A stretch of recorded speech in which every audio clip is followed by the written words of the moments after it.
Hello and welcome to STEM with Mr N's Robot Review, supported by Elect Freaks, making coding accessible. This week I'm going to make a flower watering prompter and an automatic gate. Let's check it out.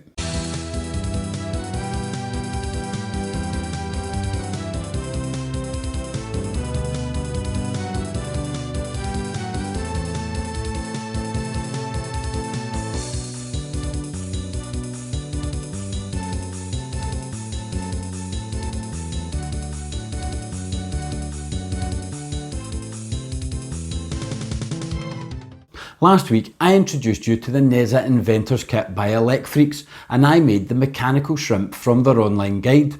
If you haven't yet checked out that video, I've put a link in the description for you to check it out.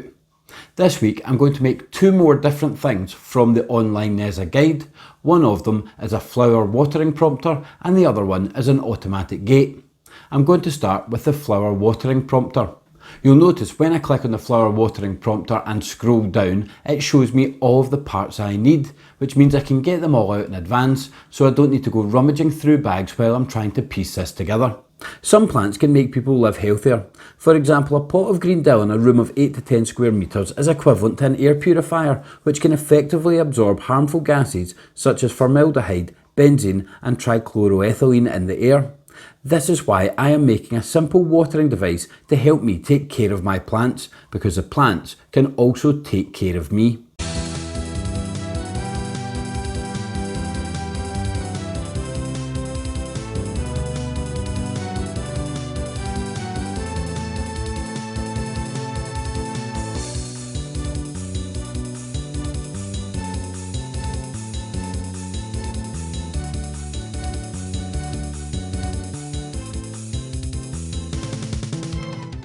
This was a really quick and simple one to piece together. So now that I've made it, it is time to do the coding.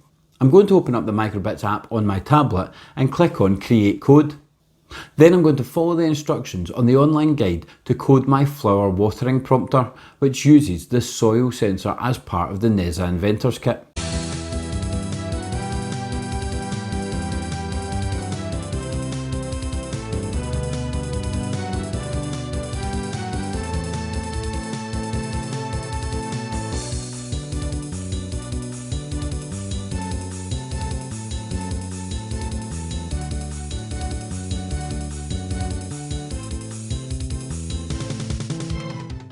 Now the coding's done, I've got a plant pot over and I'm going to put the soil detector into the plant pot to test if my flower watering system works. I'm going to flash the code from my tablet over to my microbit, so I need to put the microbit into pairing mode to do this, and the code should run straight away. And there we go, with the new code in, you'll see that the green light is on, showing that the soil in this is moist enough and this plant does not need watered. I might actually keep this system set up to keep an eye on my plants going forward. Now that I've built, coded and tested my flower watering prompter, I'm going to do the same with the automatic gate. So I'm going to click on Case 3 Automatic Gate. And again you'll see it tells me all of the pieces that I need in advance, so I can get them all ready rather than having to dig in bags to find them while I'm piecing it together. This is going to be a simple automatic sensor door. When the ultrasonic sensor detects that something is approaching, the microbit should control the servo to automatically open the door. When nothing is approaching, the microbit should control the servo to automatically close the door. Now that my automatic gate is set up, it's time to follow the coding instructions in that online guide. What I'm doing is telling the sensor that if it detects something within a certain distance, it is to lift the gate.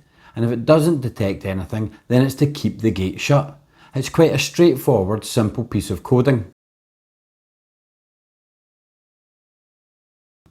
Once the coding's done, I'm going to save it as Nezha Gate, and then I'm going to flash it to my microbit. And once that's done, my code should be running automatically. When I put my hand in front of the sensors, you'll notice that the gate is going up and it is going down when I take my hand away. Now I'm going to take one of my son's vehicles and see if it can be detected by the sensors. The vehicle's not quite high enough to be detected by the sensor, but what I can do is drive the vehicle towards the sensor and use my hand to allow it to raise the gate for the vehicle to get through, and then take my hand away for the gate to close behind it. My son, who loves vehicles, will really enjoy getting to play with this automatic gate, and it was really easy to set up and code. You can now get creative with your gate. You could even attach your red and green LED lights and have it coded so that when the gate is closed, the red LED light is on, and when the gate opens, the green LED light comes on. Well, that's all for this week. I hope you enjoyed it. A big thank you to Elect Freaks for sending me the Nezha Inventors kit to allow me to make the last 2 videos for you. You can subscribe to the channel by pushing the button here, and I've added links here to the STEM demo and explanation videos I do, here to my other robot review videos, and here to my Things You Should Know About series. This has been STEM with Mr. N, further exploring the Nezha Inventors kit.